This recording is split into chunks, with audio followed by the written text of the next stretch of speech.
Hi, it's Jeff, host of the podcast. My latest author interview will be up in just one moment.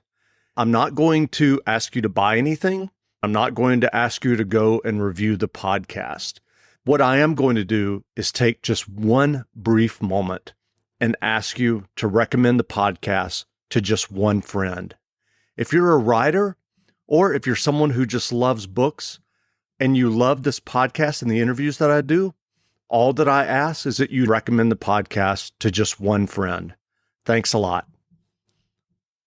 Welcome back to the Reading and Writing Podcast. My guest today is Linda Wisniewski, author of the debut novel, Where the Stork Flies.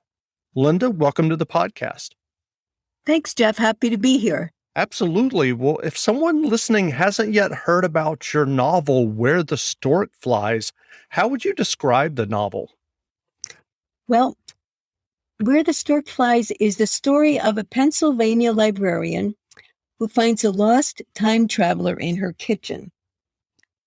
She tries to help her find her way back home, but she's quite inept at it, and she gets some help from a mysterious stranger, and they find out that the Black Madonna of Chenstohova has plans for them both. So it's a time travel novel in which the characters go back and forth between present-day Pennsylvania and 1825 Eastern Europe. And it has touches of magical realism, a little humor, and basically it's about finding your place in this world.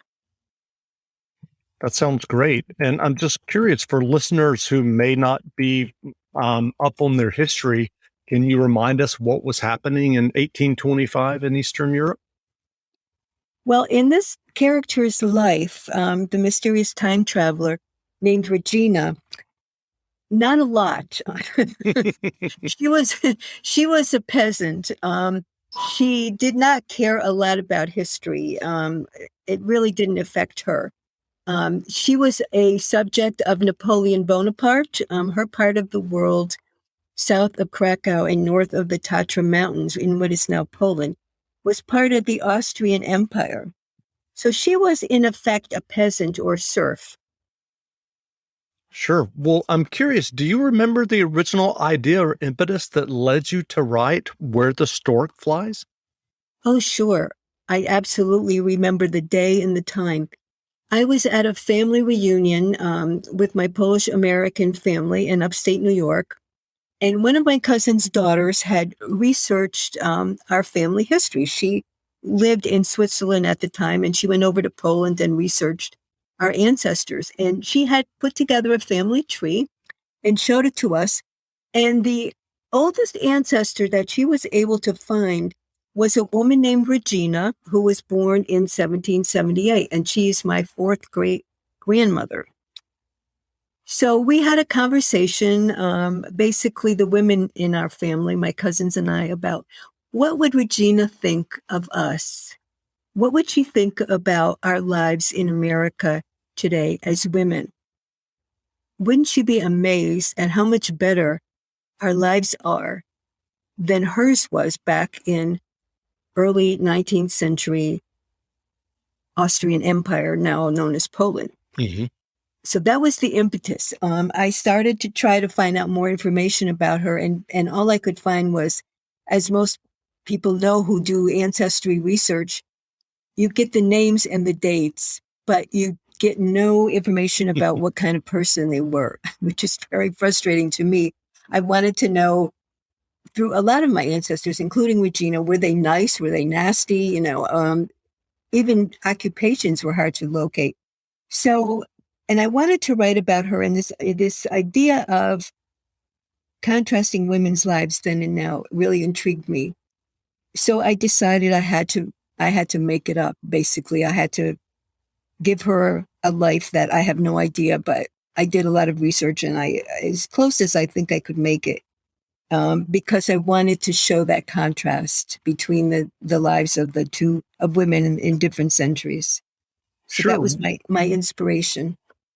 Well, you had this experience at this family reunion. I'm curious, had you written fiction before then?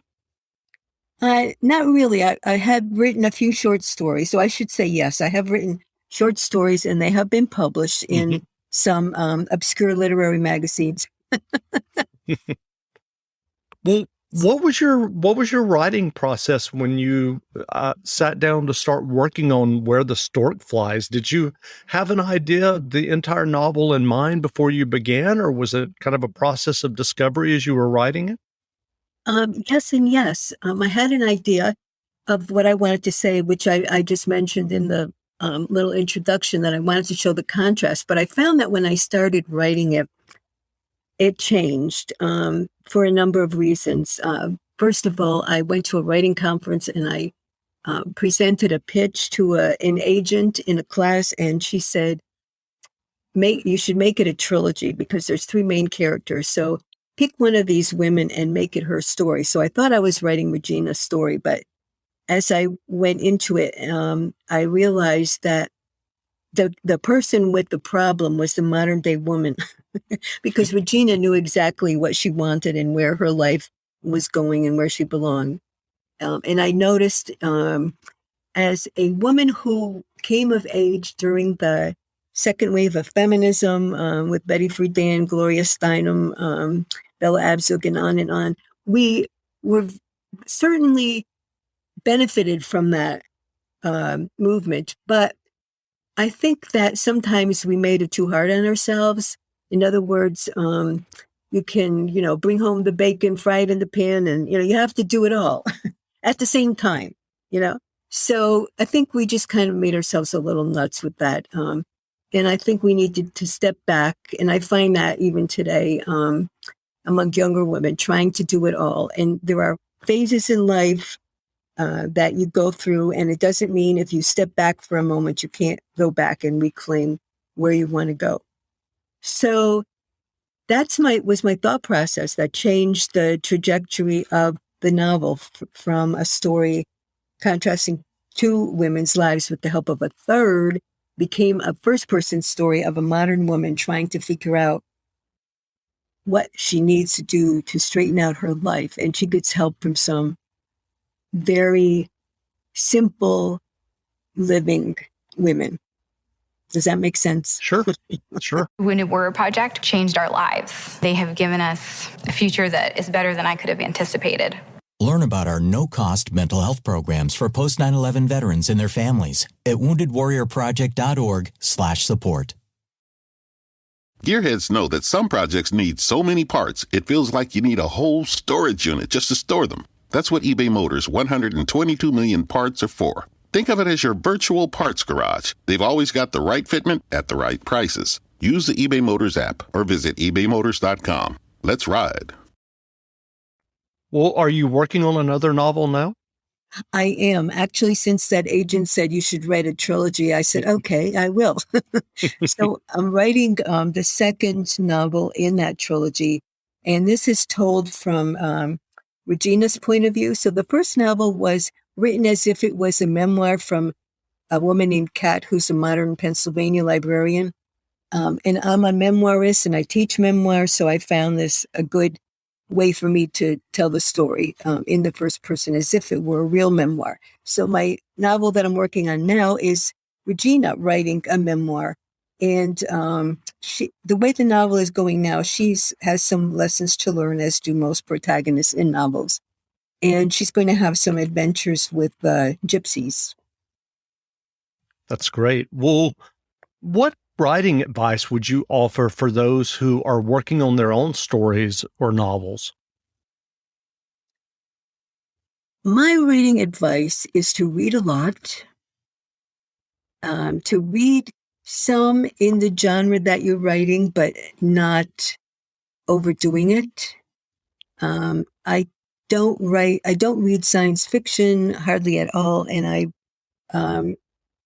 haven't read a lot of time travel, but what I read, I liked. So just be careful that you don't get overwhelmed with all the different genres and ways you can write. And then just get it on the page and then work with it. My husband is a potter, and I asked him one day when I was getting frustrated with my work, writing and then throwing things out and rewriting and throwing that out. I said, do you ever throw out something you make because you don't like the way it turned out? Just throw it in the trash. And he said, of course, we all do. And I'm laughing because I thought, well, duh, why did I think that as a writer, it all has to be good, from the get-go? So I would advise people to just get it on the page. And the other thing I learned from him is that you have to have something to work with. So you have to slap the mess on the wheel or on the table that you're working with and shape it and shape it and shape it until you have something that you really like. So get the words on the page, or as the famous, I'm trying to think of her name now, Bird by Bird. Oh, Anne Lamott in Bird by Bird, she calls it the shitty first draft. Sure. Just put it out there. You don't have to show it to anybody. Just put it on the page and then work with it. Turn it into something that you're satisfied with. Well, what novels or nonfiction books have you read recently that you enjoyed? I'm sorry, a truck just went by. What have I read? Okay. Yeah. What novels or nonfiction books have you read recently that you enjoyed? Okay. Right now I'm reading one by Abby Daré called The Girl with the Louding Voice. I'm reading it for a book club that I belong to. And it's just masterful because she writes in the voice of a 14-year-old Nigerian woman of, I guess, the relatively recent past. And she writes in the dialect of a woman of her age who knows a little English, but not a lot. So it's a story of her transformation of growing up in a patriarchal society with forced marriage. She becomes, she wants to be educated. She wants to have a louding voice or a loud voice. So it's the story of where I am now in the story. She's getting a scholarship to go to school, and you can see her voice change as she learns better English. So I love it. It's a fascinating story about women's empowerment, and it is fiction, and it's about a culture that I know very, very little about, which I always enjoy. I'm really interested in ethnicities, ethnic studies, my own ethnicity. Of course, I write about a lot. And I'm a great admirer of the poet Maria Mazzari Galan, her work. She's Italian-American, and she writes some really great poems and stories about immigration. So let's see, fiction, nonfiction. Oh, nonfiction. I'm reading a lot of spiritual nonfiction. So I'm reading Richard Rohr's new book, The Naked Now.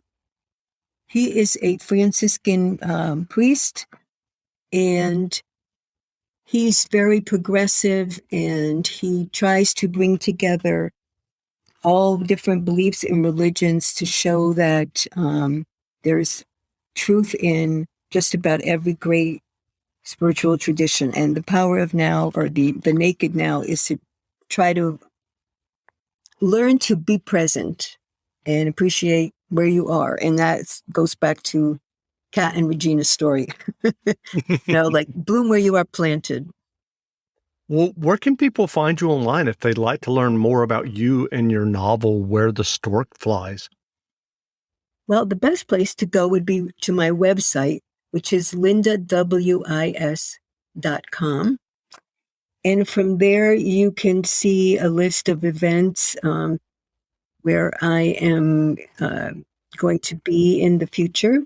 You can get links to my blog, or you can read my blog. You can get links to some of my publications in other places. I also write for a site called 60andMe. So there are a lot of my blogs, guest posts on that. One just went up there today, 60andme.com.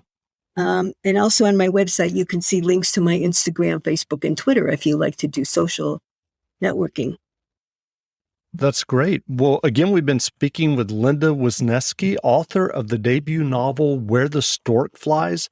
The novel is available now, so go buy a copy. And Linda, thanks for doing this interview. Absolutely. It was my pleasure, Jeff. Wonderful.